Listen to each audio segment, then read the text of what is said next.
श्री शिवाय नमस्तुभ्यम दोस्तों। हर हर महादेव, जय महाकाल। मैं प्रतिभा शर्मा एक बार फिर से स्वागत करती हूँ आप सबका मेरे YouTube चैनल पर। दोस्तों, सावन का मास जो है वो श्रवण मास प्रारंभ हो चुका है। बहुत ही पावन, बहुत ही पवित्र माह जो होता है, एक एक दिन, एक एक पल, एक एक क्षण शिव की भक्ति में आप देखेंगे हर एक व्यक्ति डूबा हुआ है।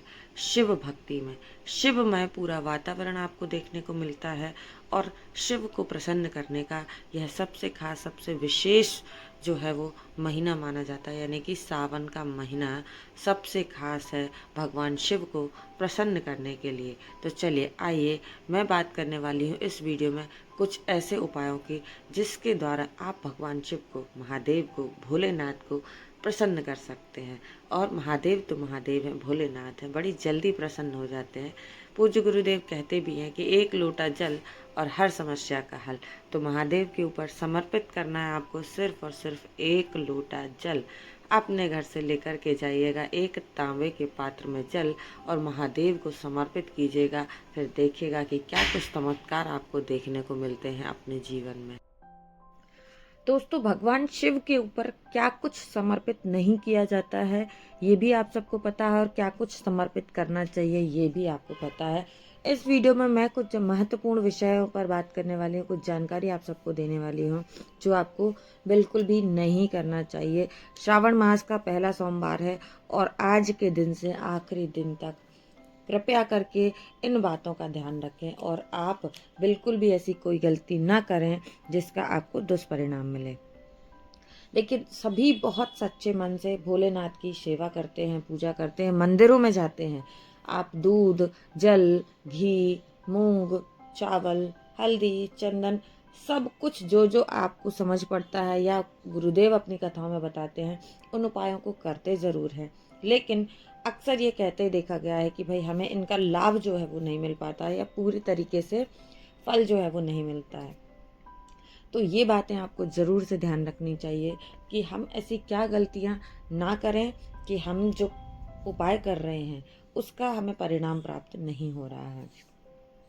सबसे पहली गलती दोस्तों मैं आपको ये बताने वाली हूँ कि हम सभी जाते हैं शिवालय में और देखते हैं कि हमसे पहले कोई और व्यक्ति आया जिसने पूजा की है।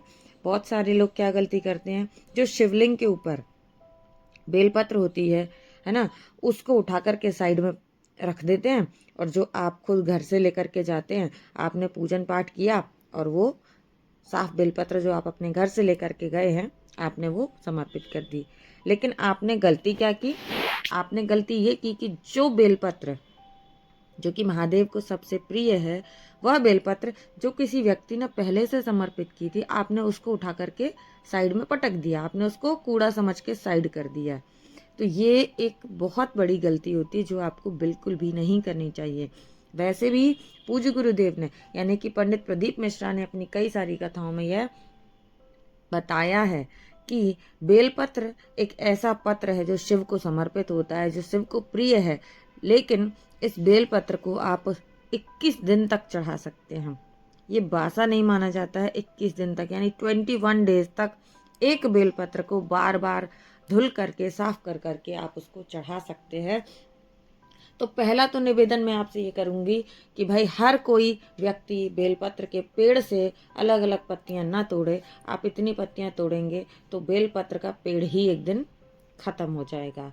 तो कोशिश कीजिएगा कि शिवालय में जो बेलपत्र आपको अर्पित की हुई मिल रही हैं, जो शिवलिंग पर समर्पित हैं, उन्हीं का प्रयोग आप धुल करके दोबारा करें, क्योंकि एक बेलपत्र को बार बार प्रयोग में लाया जा सकता है ना। और दूसरी जो है, इसमें गलती आपको ये नहीं करनी कि आपको उसको कूड़ा समझ करके ऐसे साइड में नहीं पटक देना है। व्यक्ति ज़्यादातर यही करते हैं, है ना। दूसरी चीज़ मैं आपको एक चीज़ और कहना चाहूँगी कि कुछ लोगों का ऐसा मत रहता है कि भाई हम पूजन करने बैठे हैं, हमारा पूरा पूजन हो जाने दीजिए, उसके बाद आप पूजन कीजिए। अब आज के समय में एक तो लोगों के पास समय की भाई थोड़ी सी कमी कह सकते हैं, क्योंकि जीवन में व्यस्तता बहुत ज़्यादा है। प्रदीप मिश्रा जी के वचनों को सुनकर के लोग मंदिर आने लगे, यही बहुत बड़ी बात है। बहुत अच्छा है कि ईश्वर की तरफ लोग वापस से आ रहे हैं। तो जब कोई दूसरा व्यक्ति आकर के जल्दी जल्दी कहते हैं ना कि भाई मैं भी पूजा कर लूँ, मैं भी एक लोटा जल चढ़ा लूँ, तो ये भी अनुचित माना गया है कि आप पूजन कर रहे हैं और किसी और व्यक्ति ने आकर के उसमें एक लोटा जल जल्दी से शिव के ऊपर समर्पित कर दिया, तो आप उसमें व्यवधान ना बने, आप उस व्यक्ति को रोकें ना, क्योंकि शिव तो सबके हैं। आप अपना पूजन करते जाइए, जो व्यक्ति आया है वो अपना पूजन करते जाएगा। ऐसी कुछ छोटी छोटी सी चीज़ें हैं तो आपको ध्यान रखनी है। जैसे कि कहा जाता है कि महादेव के जो शिवलिंग है यानी कि जो जलाधारी है उसके ऊपर कभी कुछ रखा नहीं जाता, कोई फल वगैरह जो उसके समर्पित करते हैं वहाँ नहीं रखना चाहिए। बहुत सारे लोग हमारी जलाधारी के ऊपर ही या शिवलिंग के ऊपर ही पैसे हैं, फ्रूट है, फल है जो आप भोग के रूप में समर्पित करते हैं वहीं रख के चले आते हैं। तो आपको ऐसा बिल्कुल भी नहीं करना चाहिए। गुरुदेव ने कहा है कि जो आप जलाधारी के ऊपर रख के आ जाते हैं ना, इसका भार बढ़ता है आपके जीवन के ऊपर। आपको कुछ भी भगवान शिव को समर्पित करना है तो आप दोनों हाथों में लेकर के उसे भगवान शिव को स्पर्श कराइए, है ना। उनसे प्रार्थना कीजिए कि वो उसको भोग स्वरूप ग्रहण करें और उसके बाद आपको उसे किसी दोने में किसी पत्ते पर रख करके नीचे रख देना चाहिए। जलाधारी के ऊपर कुछ भी नहीं रखना चाहिए दोस्तों। ये छोटी छोटी सी चीज़ें हैं जो हम में से बहुत सारे लोग जाने अनजाने कर देते हैं, और हम जो उपाय जो हम प्रार्थना ईश्वर से करते हैं वह पूर्णतः लाभान्वित नहीं होती, उसका हमें पूरा लाभ प्राप्त नहीं होता है। तो उम्मीद करती हूँ कि वीडियो की जानकारी आप सबको पसंद आएगी और आप इस श्रावण मास में इन छोटी छोटी गलतियों को करने से बचेंगे। दोस्तों, दिल से जो भी आप भगवान को समर्पित करते हैं वो उन्हें सहर्ष स्वीकार करते हैं। तो इस श्रावण मास कोई भी ऐसी गलती करने से बचे, और बस कुछ ना हो आपके पास में तो एक लोटा जल जाकर शिव को समर्पित कीजिए। कहते हैं कि एक लोटा जल हर समस्या का हल। आपके जीवन की हर समस्या महादेव ऐसे चुटकियों में दूर कर देंगे और आपका जीवन खुशहाली से, हरियाली से भर जाएगा। उम्मीद करती हूँ दोस्तों वीडियो पसंद आया होगा।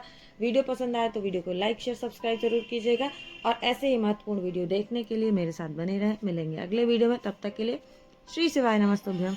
हर हर महादेव, जय महाकाल।